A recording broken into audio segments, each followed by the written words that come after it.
with Jake Durant. The 2024 NFL Draft is here as prospects look to realize their dream of playing professional football. Marquette is slowly becoming a destination for NFL hopefuls looking to gain a competitive advantage. Jake Durant has more. Not everyone is cut out to become a professional football player. You know, you're talking about the one percenters of the one percenters. This is the NFL, you know what I mean? So it's very hard to get to that level. According to the NFL College Advisory Committee, only 1.6% of all NCAA football players ever make it to the professional level. One player to defy those odds is former Northern Michigan offensive lineman Jake Witt. Thanks to an impressive pro day last March, Witt worked his way from a relatively unknown prospect to hearing his name called during day 3 of the 2023 NFL Draft. Witt credits his time training at AdvantEdge Sports Training in Marquette as a big reason for his eye-popping testing numbers, which led him to being selected in the 7th round by the Indianapolis Colts. You know, Jake, you know, he put the work in. He's the one that went and jumped 37 inches. He 10.3 broad jump, and then he ran the fastest 40 of a 4.89. You know, like he's just had some freakish numbers. You know, combining that with his frame of 6'7", 303 pounds. So, you know, he's one of the most athletic offensive linemen I've ever seen come through the doors. Thanks to Witt's backing, AdvantEdge is slowly becoming a destination for NFL hopefuls. You know, we kind of liked being the, you know, the hole-in-the-wall type gym where people come in and, you know, they're not getting bothered by a bunch of people. You know, these kids come from all over the country because they see it's a destination center where they come here for hard work. You know, I always tell the agents on, this is just like Rocky V, you know, I'm sorry, Rocky IV. You know, when he's going out to Russia.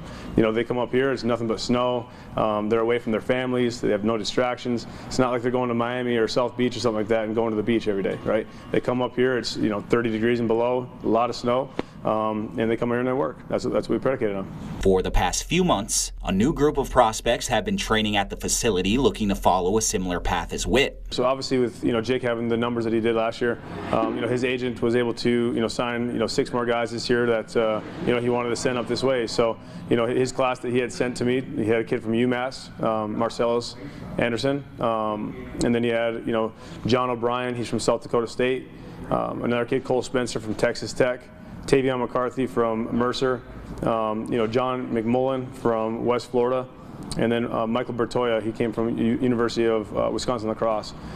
So, you know, those guys came to me with, you know, about 3 more guys from Northern, you know, Bo Bell, Taekwon Cox, and then we had another kid out of El Preso, you know, Tyler Guyman. You know, so we had a pretty big group of guys that came from all over the country, to be honest with you. And I credit a lot to, you know, Jake Witt's testing from last year, because now you're going to start getting a lot of guys that, you know, are from all over the country. While individual training may look a bit different for each player, the ultimate goal is to have everyone at their peak performance during testing day. Yeah, so every athlete is going to be a little bit different. You know, like I said, I had offensive linemen, I had defensive linemen, I had, you know, running backs, defensive backs. You know, so, you know, every one of those guys has different capabilities that they have to get ready for. So, you know, for the offensive lineman, the 40 might not be as important as it is for our, you know, our defensive backs or our running backs. But, you know, for the most part, you know, each one of these guys is going to follow a similar program that's predicated off of building up their weak points. So we're going to really try to master all those tests: the 40, the vertical, the broad jump, the 225 bench test, the L drill, the pro agility. You know, so we really focus on those things on top of doing, you know, position work. You know what I mean? So, you know, the biggest thing for us is we got to make sure these guys go and they test out the waters, right? They got to test unbelievable because, you know, if they don't test very well, it doesn't really matter how good they look on film. You know what I mean? You know, they have to have both. They have to have the testing and then they have to have the film to match it. Training is just one portion of their preparation for the pros. You know, it's not just about training. It's really not. Like, you can train 1 to 2 hours a day, maybe, right? But what are you doing the other 23 to 22 hours of your day? Are you sleeping right? Are you eating right? Are you getting recovered? All right. So with, you know, everything that we have in here now, we have the meals, you know, meal service. We have, you know, the recovery, you know, the cold tub, the hot tub, the infrared sauna. You know, we had yoga coming in here. We had, you know, massage therapists coming in here. So pretty much every avenue was covered for these guys for the last 12 to 13 weeks.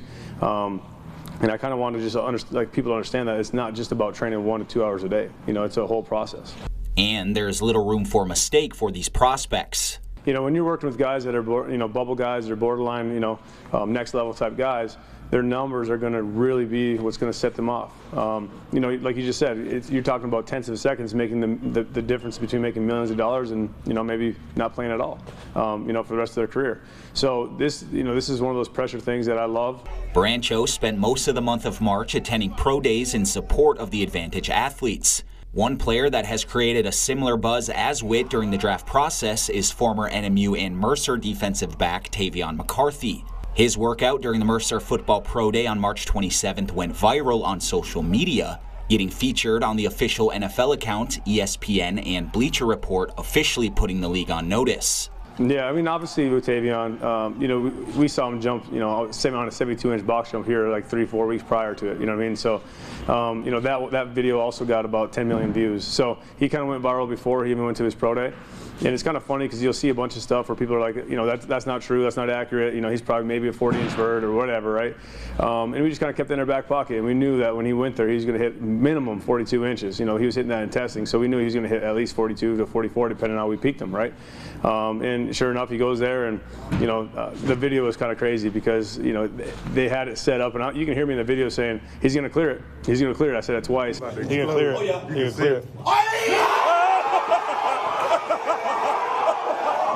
The next thing you know, he cleared the whole stack. So the whole entire weight room went nuts. It was a really unreal moment.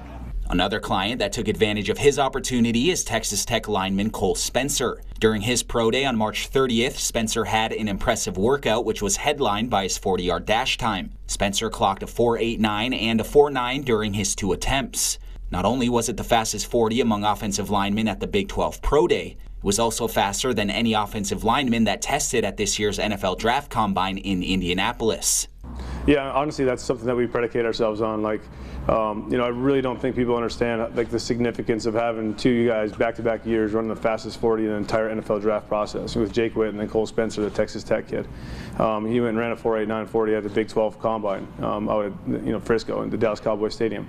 And he kind of went from being like a relatively unknown guy. Obviously, he played in the Power 5, but you know, after he ran that, next thing you know, all the scouts are talking about he just tested himself in the NFL. While it's unlikely all of these prospects will get their name called during the NFL draft, the hope is that they've done enough to get the opportunity to show that they can play at the next level. I mean, a lot of our guys are going to be ready for it. You know, I think this would be our biggest year with guys getting a chance in the league. You know, I wouldn't be shocked if 6 guys got a chance to, you know, put on an NFL jersey come, you know, rookie minicamp. You know, and that's the type of thing where once they get their shot, they got their foot in the door, that's the biggest thing, right? Because now they can show that they can play football at a very high level, and they kind of went through, you know, the process of, you know, doing the testing and doing all those things that they had to do. You know, but once they get an opportunity, you know, it doesn't matter if you're a first-round pick or if you're a high-priority free agent. If you make the 53-man roster, you know, you're getting paid regardless.